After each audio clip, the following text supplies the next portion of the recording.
à fait, on va parler d'animaux parce que chez De Tout et de Rien, on aime bien les animaux. Vous connaissez tous, j'imagine, l'histoire de la petite sirène, n'est-ce pas? Ah oui, bien sûr, oui, tout à fait. Eh ben aujourd'hui, ce sera une histoire de sirène, mais pas une petite sirène. Une Pas une sirène petite. géante, en fait, une sirène énorme. Voilà. Ok, d'accord, ok. Eh ben, nous t'écoutons Alors, alors. tout commence par une expédition au XVIIIe siècle. À cette époque, la Russie émerge en tant que grande puissance dominante de tout le continent eurasiatique. Et l'impératrice Anna Ivanovna, la nièce de Pierre le Grand, va lancer une expédition pour mieux cartographier le passage entre la Sibérie et l'Alaska, Ok, car celui-ci est encore fort mal connu. Alors bien sûr, le détroit de Bering est habité par différentes populations autochtones qui, en fait, depuis des millénaires, font la navette et des allers-retours dans les deux sens, comme des études génétiques l'ont démontré. Côté russe, par exemple, on a les Koryak, les Tchouks, les Even, les Zenettes, les Litelmen, les Nénettes, etc. Côté ok, américain, les Inupiats, les Inuvialuits, les Aléoutes et les Yupiks qu'on trouve voilà, dans les îles aléoutiennes et donc un ok, petit peu des deux côtés. Mais à l'époque, bien sûr, on ignore tout ça. Enfin, côté européen, c'est un peu flou. Donc la première expédition européenne avait eu lieu en fait en 1648. Elle a été menée par le cosaque Simon Dejnev, qui a donné son nom au cap Dejnev, mais malheureusement, le rapport qu'il a émis a été oublié ou perdu, donc on a un peu passé son expédition sous silence. Donc on ne va pas parler de lui aujourd'hui. Alors, la personne qui a donné son nom au détroit, c'est un Danois, Vitus Bering, qui avait participé à une première expédition en 1728, mais cette expédition avait échoué déjà. Ils avaient atteint l'île Saint-Laurent, qui est au large de l'Alaska, mais n'avaient rien pu voir parce que le temps était trop mauvais, donc on ne voyait pas du tout les côtes américaines, on voyait juste ah une oui, petite partie. Le départ est le 4 juin 1741 depuis la baie d'Avacha, donc dans la péninsule du Kamtchatka, de deux navires, le Sviatoy Pavel et le Sviatoy Piotr, c'est-à-dire le Saint-Paul et le Saint-Pierre en français. Les deux équipages comptent 77 hommes, le Sviatoy Piotr commandé par Bering et le Sviatoy Pavel par un certain Tchirikov. Déjà, l'expédition va mal démarrer puisque le 20 juin, une tempête sépare les deux navires alors qu'ils font tranquillement leur bon bout de chemin. Le Sviatoy Pavel va aborder l'île du Prince de Galles en juillet. Il envoie 2 détachements d'hommes successifs et en fait, les 2 détachements d'hommes ne reviendront jamais. Donc bon, voyant ça, ils se disent que c'est pas la peine de s'éterniser. Ils vont rentrer bredouille en Russie en octobre en disant qu'en plus l'autre navire est perdu. Les hommes du Sviatoy ouais, Piotr sont déclarés disparus et pendant ce temps, ce bateau continue sa route. Le 16 juillet, il a vu le cap Saint-Élie, qui va être appelé comme ça justement parce que le 16 juillet, c'est Saint-Élie, voilà. Le mont qui fait la frontière entre le Canada et l'Alaska. Et ils poursuivent leur route jusqu'à l'île Kayak, dans le golfe d'Alaska. Et ils font une petite visite, alors une très courte étape, puisque voilà, comme le voyage se passe mal, ils peuvent juste ramener quelques animaux et plantes. Et celui qui s'en charge, c'est un jeune naturaliste qui a été engagé pour servir de médecin au bord, qui s'appelle Georges Wilhelm Steller. Il est un peu frustré parce qu'il ne peut pas faire correctement son travail, mais les événements ouais, vont lui donner l'occasion d'avoir beaucoup de temps pour observer la faune et la flore du détroit de ouais, Bering, parce que bien sûr, le Sviatoy Piotr va finir par s'échouer sur une île, en fait.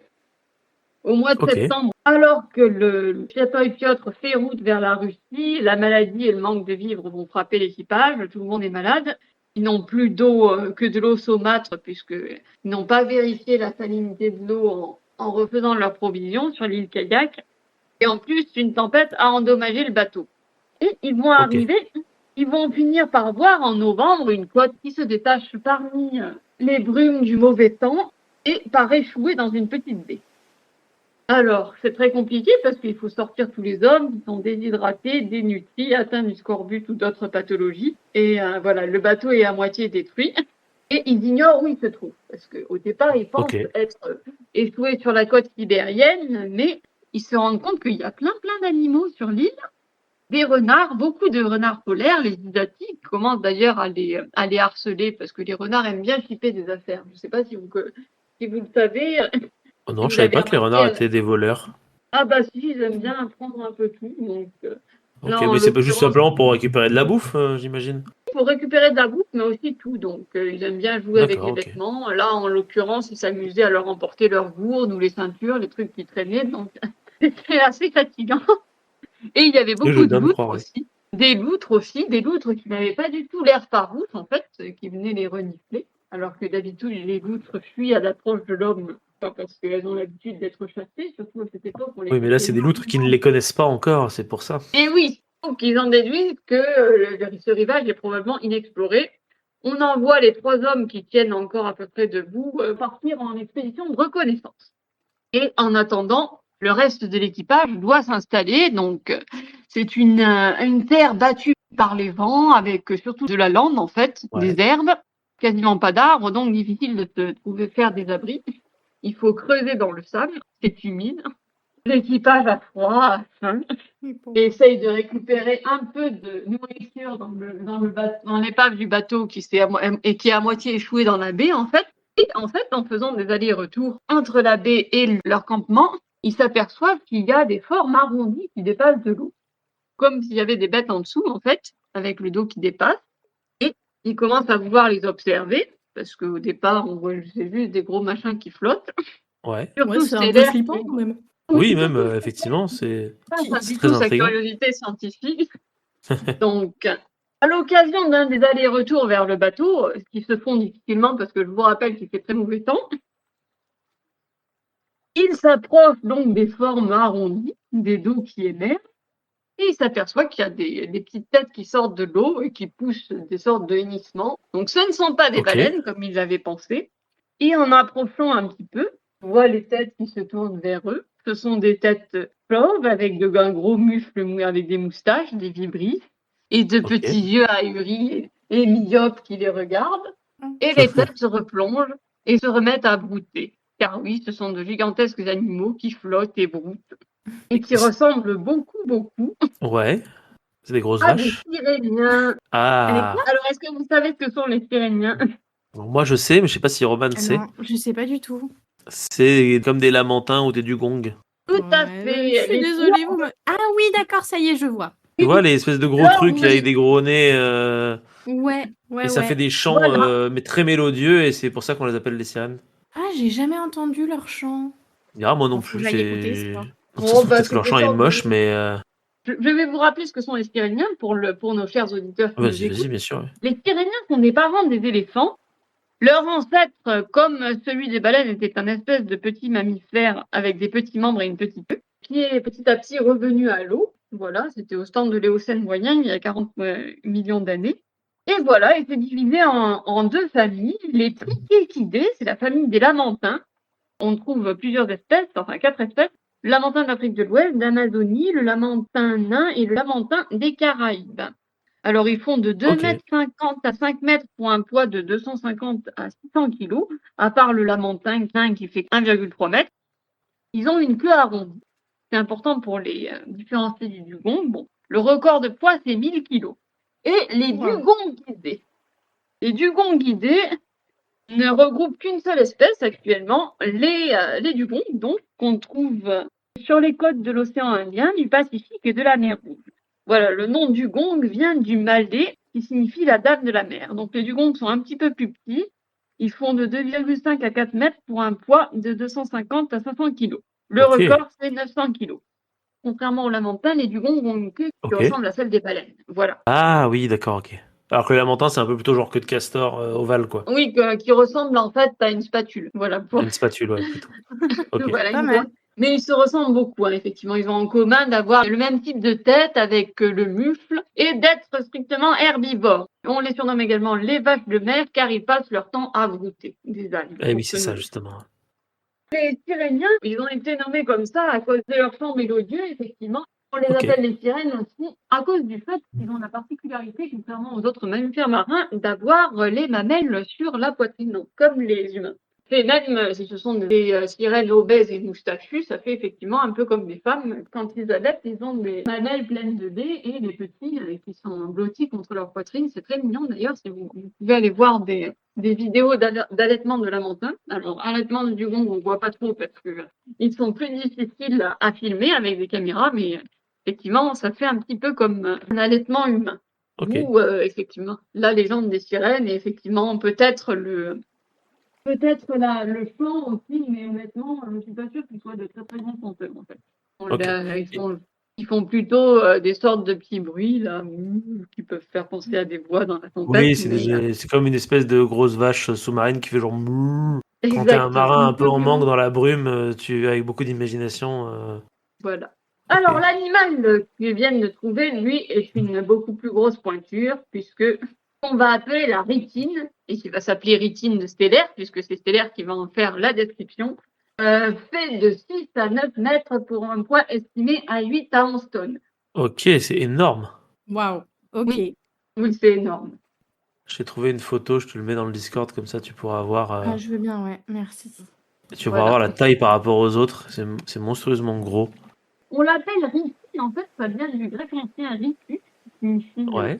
plierine, parce qu'elle a une peau très plie, qui fait de gros plis, en fait. Une peau noire avec des taches un peu plus claires, très épaisse, puisqu'elle fait de 2 ou 3 cm, et dessous une grosse couche de graisse de 10 cm, qui lui permettent de s'isoler du froid, parce que contrairement à ses cousins aussi, elle vit dans une mer boréale.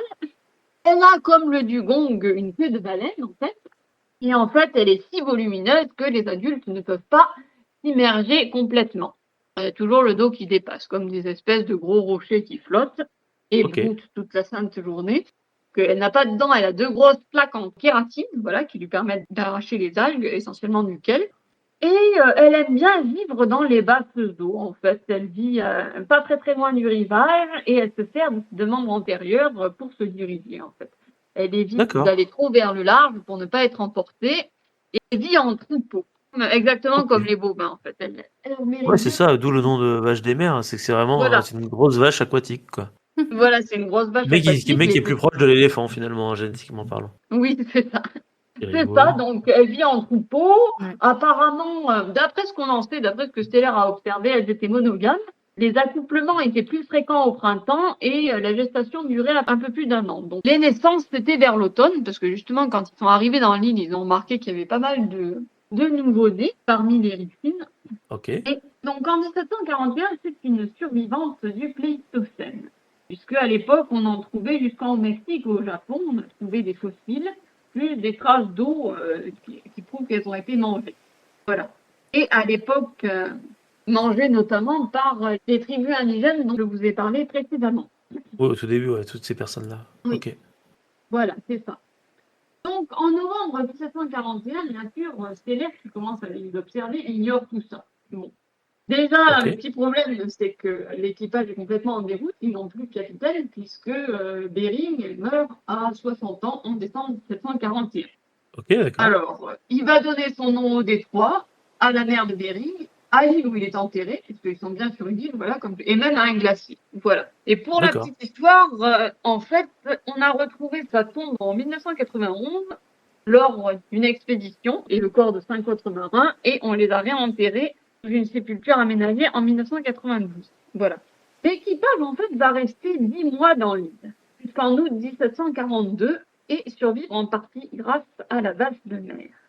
Alors, pendant l'hiver, en fait, ils se sont surtout nourris de renards et de loutres parce que la pêche en mer était quasiment impossible à cause du mauvais temps. Il y avait des tas de morceaux de glace qui dérivaient, qui rendaient très difficile la navigation, surtout que, je vous le rappelle, la moitié de l'équipage était malade et d'ailleurs une bonne partie sont morts. Puisque sur les 77 hommes de départ, lors de leur retour en Russie, il n'était plus que 44. Ah oui, quand même. C'est quand même. C'est une bonne perte.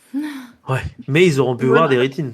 Attention. Oui, c'est ça. Je me dis que le capitaine Bering a quand même eu une belle mort. Tout le monde n'a pas la chance de donner son nom déjà à un des 3 et de mourir dans une île entourée de dugongs géants. J'espère au moins qu'il y a réfléchi en mourant. À partir du printemps, ça va mieux puisque le temps s'améliore et ils peuvent se mettre à la chasse à la rytine. Ils vont Ok. réussir à en attraper plusieurs. Donc, ce sont des scènes d'une rare violence que je ne décrirai pas. Mais voilà, ils les harponnent, ils leur tirent dessus, ils les battent.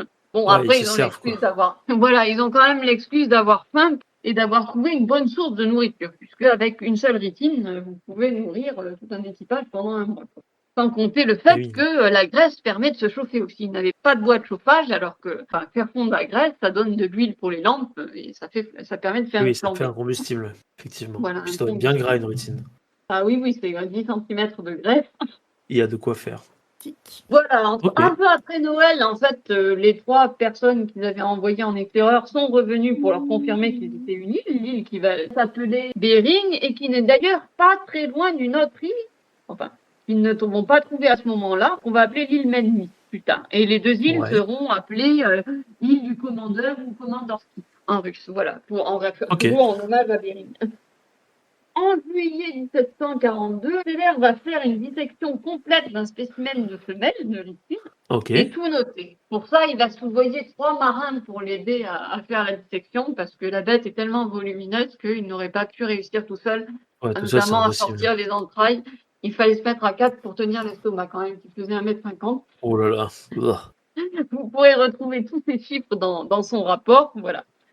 Que finalement, l'équipage ayant été un peu engraissé par la chair de rétine, a pu se remettre au travail et reconstruire son bateau.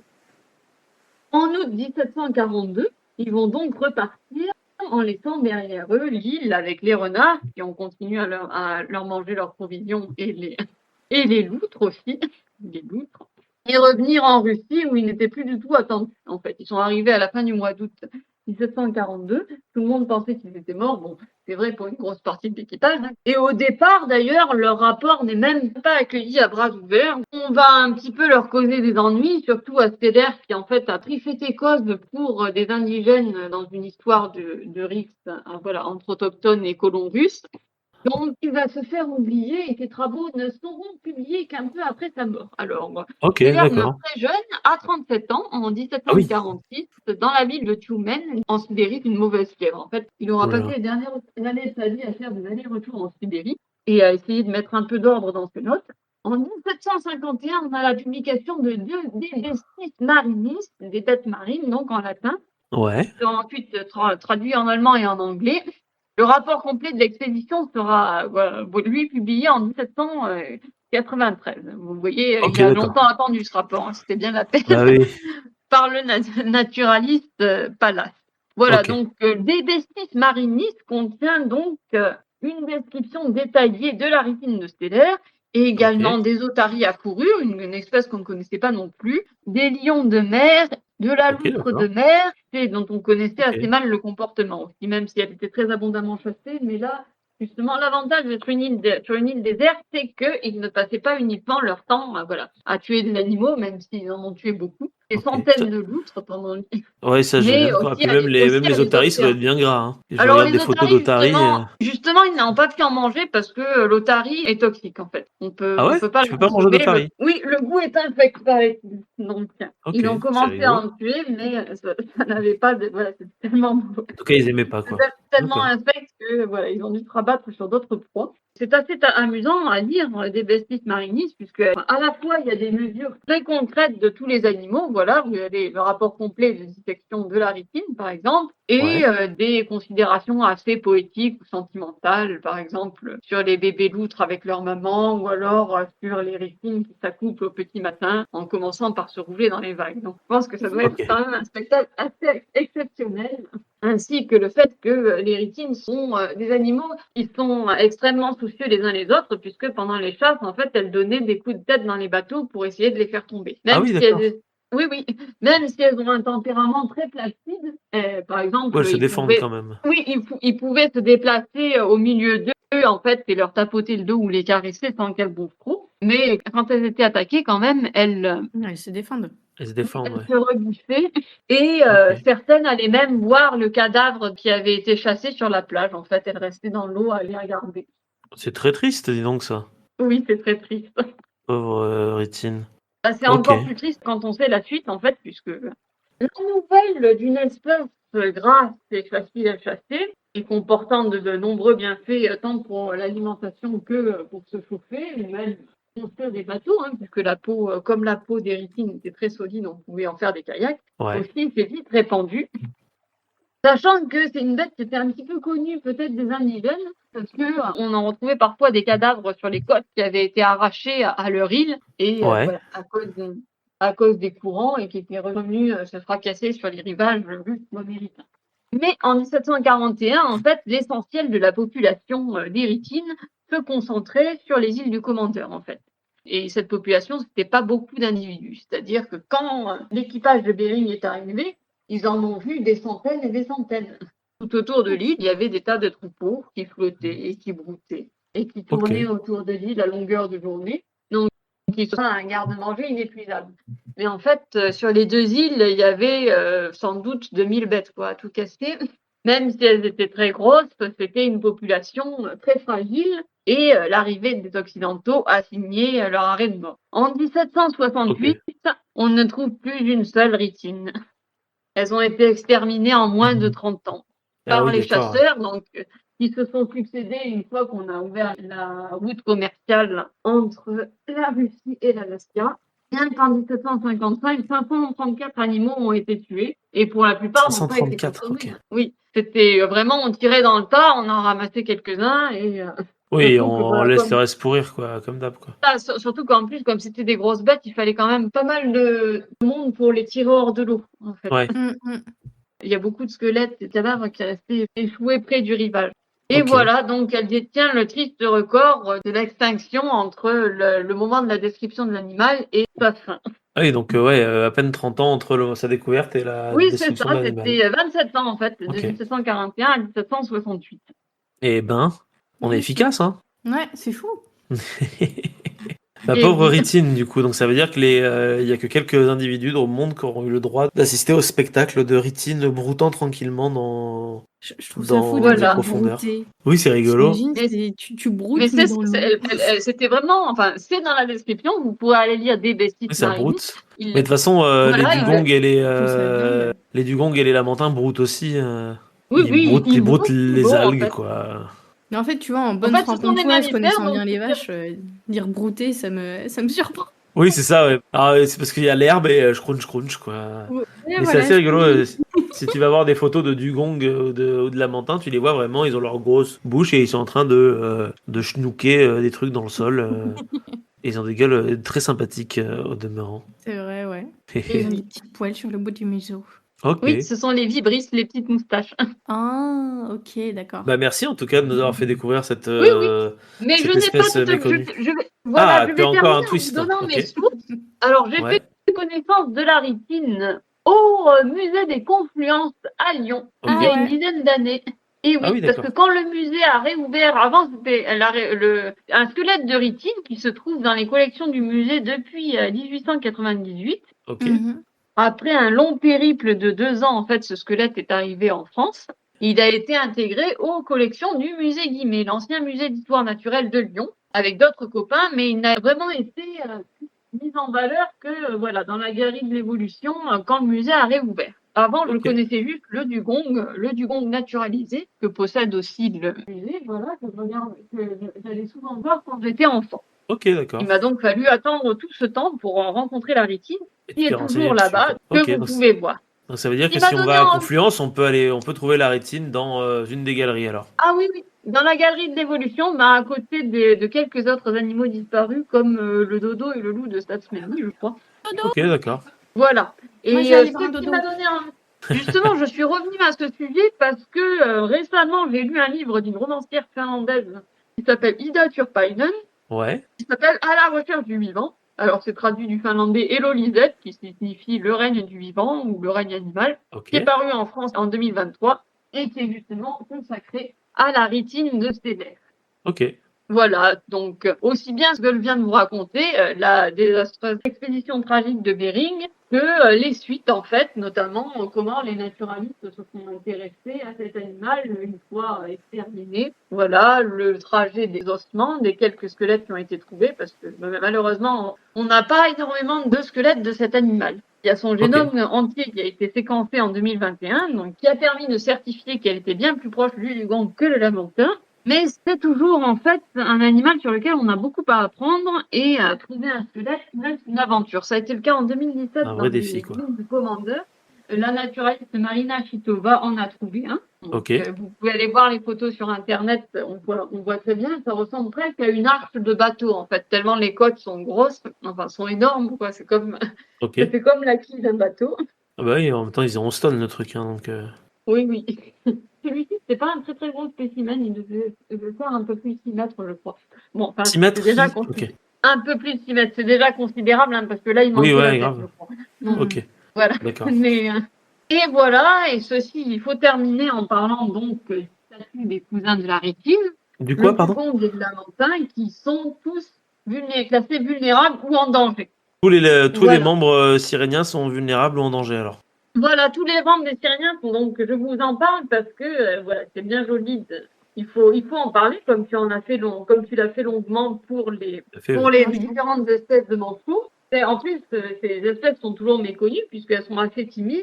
Elles sont victimes souvent de la bêtise des hommes, parce que des fois de la prédation et du braconnage, mais aussi des fois simplement du tourisme. Par exemple, il y a des bateaux qui leur rentrent dedans et qui les blessent à mort, comme ça. Ouais, parce que j'imagine que comme leurs cousins, ils restent très en surface, en fait. Donc, oui, ça dépend. En fait, les dugongs plongent. Les lamantins sont souvent en surface, les dugongs plongent un peu plus bas. Mais ils sont aussi menacés, notamment par les filets de pêche sur la pêche en grande profondeur. Il y en a beaucoup qui sont tués comme ça par par la pêche industrielle qui ratisse les fonds. Et puis aussi par la dégradation de l'environnement qui fait qu'ils n'ont plus assez d'algues pour se nourrir, ou qui sont de trop mauvaise qualité, le plastique et tout ça. Donc il y a de multiples causes de déclin comme d'habitude. Déjà à la fin du 19e siècle, il y avait des fictions qui délivraient un message écologique. Voilà. Et notamment, la rétine de Stellaire apparaît dans une des histoires du livre de la jungle de Rudyard Kipling. D'accord, ok. Publié en 1894. En fait, c'est l'histoire s'appelle Le Phoque Blanc. C'est l'histoire d'un petit phoque qui, en fait, pour protéger son peuple de la chasse, va se mettre en quête d'une île mystérieuse, inhabitée des humains. Ok. Et en fait, il va trouver cette île mystérieuse qui est habitée par les vaches de mer. Un endroit où elles peuvent flotter et brouter pour l'éternité sans être dérangées. Ok. Et en fait, cette île n'existe plus parce que c'était l'île de Véry, les îles du Commandeur, où elles s'étaient réfugiées, un peu comme les mammouths en fait, qui sont morts après s'être réfugiés sur les îles au fin fond de la Sibérie. Elles ont eu un répit de quelques milliers d'années par rapport à eux, puisque c'est une espèce de la préhistoire qui a été exterminée à l'époque moderne, en fait. Voilà. Oui, donc elle a eu un peu de répit, quoi, avant la fin. Elle a eu un sursis, mais elle a été rattrapée par son destin, et c'est bien triste. Oui. Ok. Bah merci du coup, en tout cas, pour les informations sur la rétine de Stellaire. C'était très, très, très intéressant. J'ai découvert quelque chose, moi.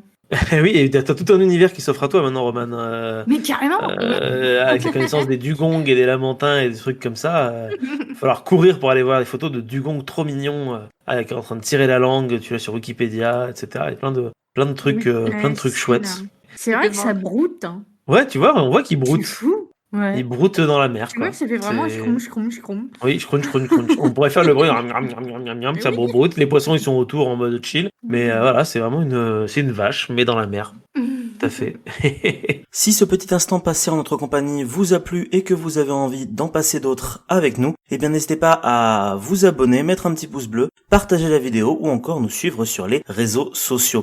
Sachez que vous pouvez aussi écouter cet épisode dans son entièreté et pour cela vous n'avez qu'à vous rendre dans la description de la vidéo. Je vous dis à très bientôt pour à nouveau écouter un petit peu de tout et surtout un petit peu de rien.